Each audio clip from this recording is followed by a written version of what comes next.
Welcome students, welcome to my channel inspiring minds by math master. अज अं class 10th ਦੇ 6th chapter 'ਚ ਇੱਕ ਥਿਊਰਮ ਹੈਗੀ ਆ ਥੇਲਸ ਥਿਊਰਮ, ਜਿਹਨੂੰ ਆਪਾਂ BPT ਵੀ ਕਹਿੰਦੇ ਆ, ਬੇਸਿਕ ਪ੍ਰੋਪੋਰਸ਼ਨੈਲਿਟੀ ਥਿਊਰਮ। ਉਹ ਕਰਨ ਜਾ ਰਹੇ ਹਾਂ। ਪੰਜਾਬੀ ਤੇ ਇੰਗਲਿਸ਼ ਦੋਨਾਂ ਮੀਡੀਅਮ 'ਚ ਦੇਖਾਂਗੇ ਅਸੀਂ। ਸਟੇਟਮੈਂਟ ਦੇਖੋ ਪਹਿਲੇ ਕੀ ਆ। ਕਿਸੇ ਤ੍ਰਿਭੁਜ ਵਿੱਚ ਕੋਈ ਰੇਖਾ ਇੱਕ ਭੁਜਾ ਦੇ ਸਮਾਂਤਰ ਬਾਕੀ ਦੋ ਭੁਜਾਵਾਂ ਨੂੰ ਸਮਾਨ ਅਨੁਪਾਤ ਵਿੱਚ ਕੱਟਦੀਆਂ ਹਨ। ਇਹ ਇਸ ਥਿਊਰਮ ਦਾ ਰਿਜ਼ਲਟ ਹੈ। ਇੰਗਲਿਸ਼ ਲਿਖੀਏ ਤੇ ਇਹ line parallel to one side one side of a triangle intersect the other two sides in equal proportion। ਹੁਣ ਪੜਾਂਗੇ ਕਿੱਦਾਂ। ਪਹਿਲੇ ਅਸੀਂ ਇੱਕ ਡਾਇਗਰਾਮ ਬਣਾਵਾਂਗੇ, ਫਿਰ ਉਹਦੇ ਹਿਸਾਬ ਨਾਲ ਅਸੀਂ ਸਮਝਾਂਗੇ ਕੀ ਹੈਗਾ। ਅੱਛਾ ਬੇਟਾ ਦੇਖੋ, ਇਹਨੂੰ ਅਸੀਂ ਇੱਕ ਡਾਇਗਰਾਮ ਦੇ ਹਿਸਾਬ ਨਾਲ ਸਮਝਾਂਗੇ। ਇਹ ਇੱਕ ਟ੍ਰਾਇੰਗਲ ਹੈ ABC। ਹੁਣ ਉਹ ਕੀ ਕਹਿੰਦਾ ਕਿ ਤ੍ਰਿਭੁਜ ਦੀ ਕੋਈ ਇੱਕ ਰੇਖਾ, ਤ੍ਰਿਭੁਜ ਦੇ ਵਿੱਚ ਕੋਈ ਲਾਈਨ ਹੈ, ਉਹ ਇੱਕ ਭੁਜਾ ਦੇ ਸਮਾਂਤਰ ਹੈ। ਮੰਨ ਲਓ ਅਸੀਂ ਇੱਕ ਲਾਈਨ ਖਿੱਚ ਲੈਂਦੇ ਹਾਂ, ਇੱਕ ਲਾਈਨ ਖਿੱਚ ਲਈ, DE ਦਾ ਨਾਮ ਦੇ ਦਿੱਤਾ। ਹੁਣ DE ਨੂੰ ਆਪਾਂ ਮੰਨਾਂਗੇ ਕਿ ਇਹ ਕਿਤੇ ਹੈ BC ਦੇ ਸਮਾਂਤਰ, ਮਤਲਬ ਪੈਰਲਲ ਹੈ। ਤੇ ਹੁਣ ਸ਼ੋਅ ਕੀ ਕਰਨਾ ਹੈ ਕਿ ਜਿਹੜਾ DE ਹੈ ਇਹ ਦੋ ਭੁਜਾਵਾਂ ਨੂੰ ਸਮਾਨ ਅਨੁਪਾਤ ਵਿੱਚ, ਮਤਲਬ ਇਕੁਅਲ ਪ੍ਰਪੋਰਸ਼ਨ 'ਚ ਕੱਟ ਕਰੇਗਾ। ਪਹਿਲੇ ਲਿਖਾਂਗੇ ਅਸੀਂ ਗਿਵਨ, ਜੋ ਵੀ ਗਿਵਨ ਹੈ ਦਿੱਤਾ ਹੈ ਉਹ ਲਿਖ ਲਾਂਗੇ। ਕੀ ਹੈਗਾ, ਇੱਕ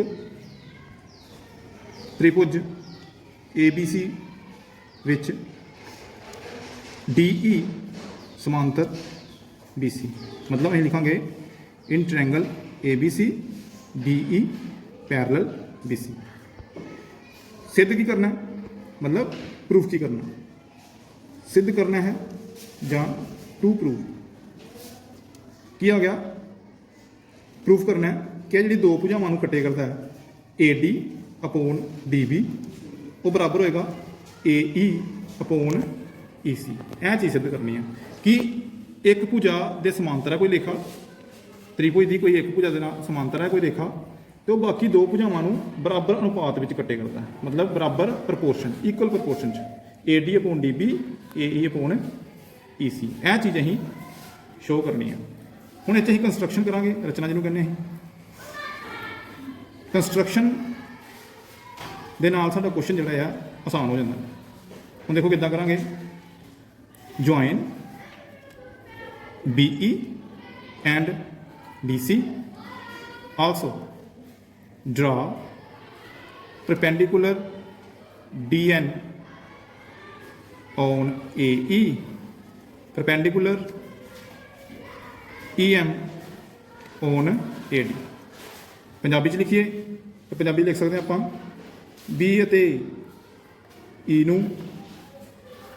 ਮਿਲਾਓ, ਉਸੇ ਤਰ੍ਹਾਂ D ਅਤੇ C ਨੂੰ ਮਿਲਾਓ, ਤੇ DM ਲੰਬ DN ਲੰਬ AE and EM ਲੰਬ AD ਖਿੱਚੋ। ਇਹ ਆ ਗਿਆ ਜੀ ਇਹਦਾ ਕੰਸਟਰਕਸ਼ਨ। हाँ जी, कंस्ट्रक्शन की किया आप रचना B नूं ते E नूं ज्वाइन करना, और तो बाद D नूं ते C नूं ज्वाइन करना, फिर दो परपेंडिकुलर ड्रॉ करने लंब DN, और तो बाद E ते M, ਇਹ दो परपेंडिकुलर ड्रॉ किए। हुण देखो सबूत दे विच जिन्होंने इंग्लिश कहने प्रूफ। देखो area of triangle ADE, area नूं असीं पंजाबी च खेत्रफल लिखांगे। खेत्रफल त्रिभुज ADE का किदां लिखना, 1/2 इंटू, देखो ट्रायंगल का एरिया जिहड़ा ना वो हुंदा है 1/2 गुना लंब गुना आधार, मतलब परपेंडिकुलर इंटू बेस। अं हम करा कि बार बार फार्मूला नहीं लिखांगे, डायरैक्ट लिखांगे कि वैल्यू बस। हम देखो ADE पहले देखो डायग्राम की है AD तो E, ऐसे पहले एक परपेंडिकुलर लेना EM, तो वह बेस की हो गया AD, क्योंकि EM जरा AD के उत्ते परपेंडिकुलर सुटन दिया मिलन दिया, इस करके AD आ गया बेस तो EM आ गया परपेंडिकुलर।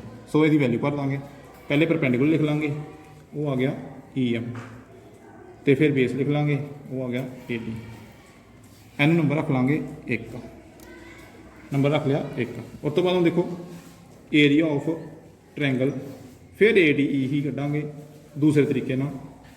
इतने खेत्रफल लिख लो, इतने ADE लिख लो, 1/2। हुण दूसरा लंब ले लाँगे DN, तो बेस की आ गया AE, ए नंबर दूजा आ गया। हुण थल्ले देखो दो त्रिभुजां डायग्राम 'च देखो की है,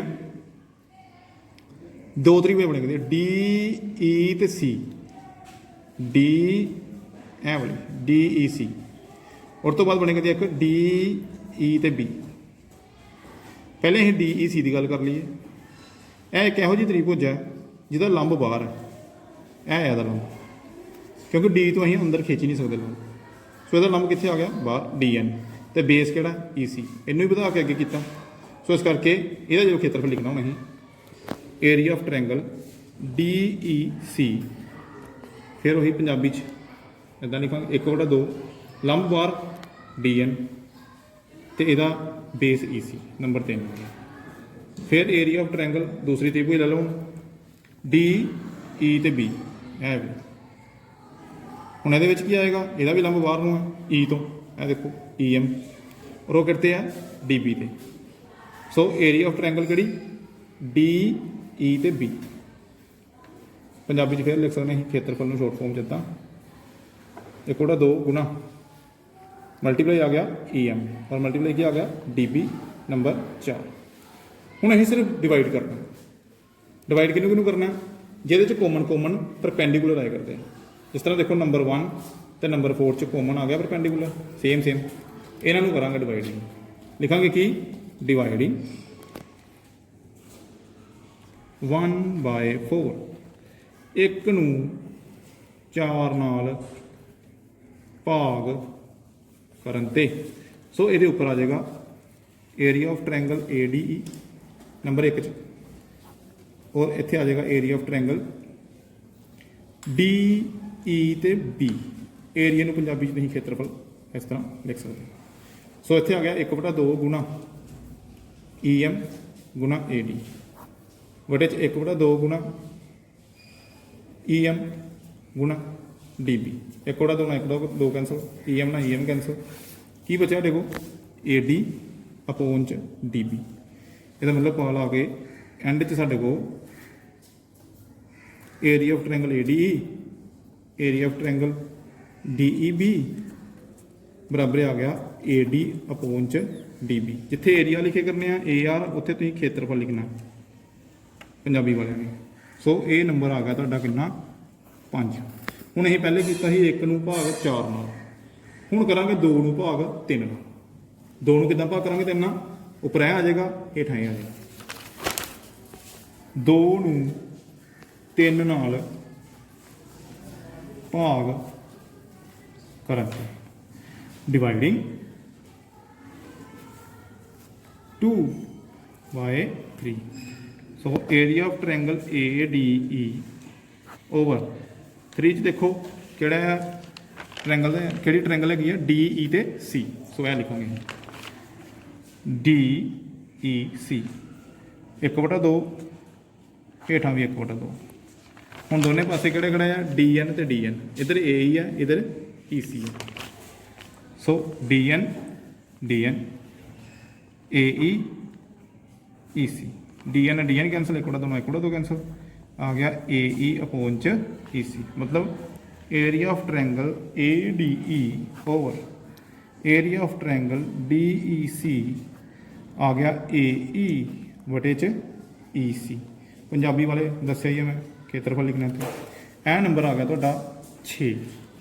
हुण देखो इत्थे लिखांगे असीं जानते हाँ कि 2 त्रिभुजां दे खेत्रफल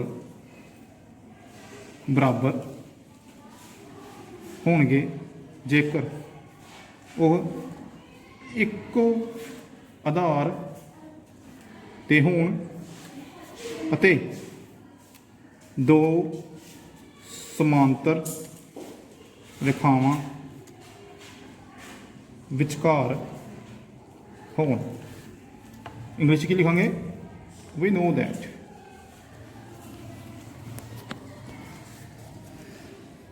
area of two triangles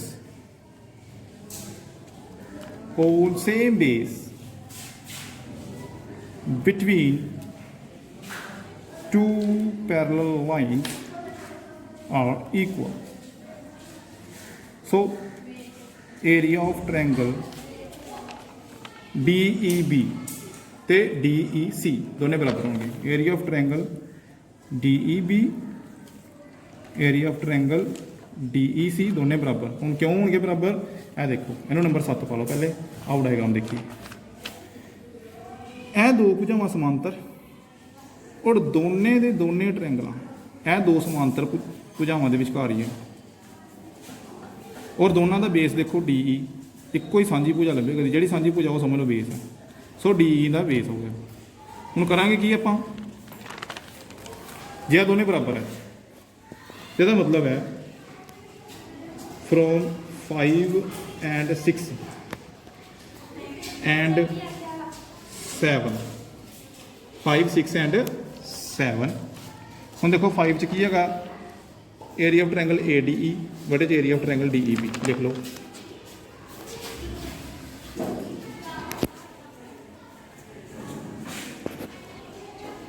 ਬਰਾਬਰ ਏਰੀਆ ਆਫ ਟ੍ਰਾਇੰਗਲ ADE, ਇਹ ਤਾਂ ਸੇਮ ਹੀ ਹੈ। ਤਾਂ ਥੱਲੇ ਕੀ ਲਿਖਾਂਗੇ, ਏਰੀਆ ਆਫ ਟ੍ਰਾਇੰਗਲ ਕਿਹੜਾ ਆ 6 ਦੇ ਵਿੱਚ, ਏਰੀਆ ਆਫ ਟ੍ਰਾਇੰਗਲ DE ਤੇ C। ਇਹ ਕਿਉਂ ਲਿਖਿਆ ਇੱਥੇ DEC? ਕਿਉਂਕਿ 7 ਤੋਂ ਦੇਖੋ DEB ਤੇ DEC ਦੋਨੇ ਕੀ ਨੇ, ਬਰਾਬਰ ਹੈ। ਸੋ ਇਸ ਕਰਕੇ ਇਹਨਾਂ ਨੂੰ ਲਿਖ ਸਕਦੇ ਹਾਂ। ਤੇ ਫਰੋਮ 5 and 6 ਇਹ ਕਿਹਦੇ ਬਰਾਬਰ ਹੈ, ਹੈਗਾ ਜੀ AD ਅਪੋਨ ਚ DB। ਇਹ ਕਿਹਦੇ ਇਕੁਅਲ ਹੈ, AE ਅਪੋਨ ਚ EC। ਸੋ ਐਂਡ 'ਚ ਜੋ ਅਸੀਂ ਪ੍ਰੂਫ ਕਰਨਾ ਸੀ ਉਹ ਸਾਡੇ ਕੋਲ ਰਿਜ਼ਲਟ ਆ ਗਿਆ। ਹੈਂਸ ਪ੍ਰੂਵਡ, ਪੰਜਾਬੀ 'ਚ ਸਿੱਧ ਕੀਤਾ। ਸੋ ਇਹ ਤੁਹਾਡੀ ਥਿਊਰਮ ਹੈ, ਪਾਈਥਾਗੋਰਸ ਥਿਊਰਮ।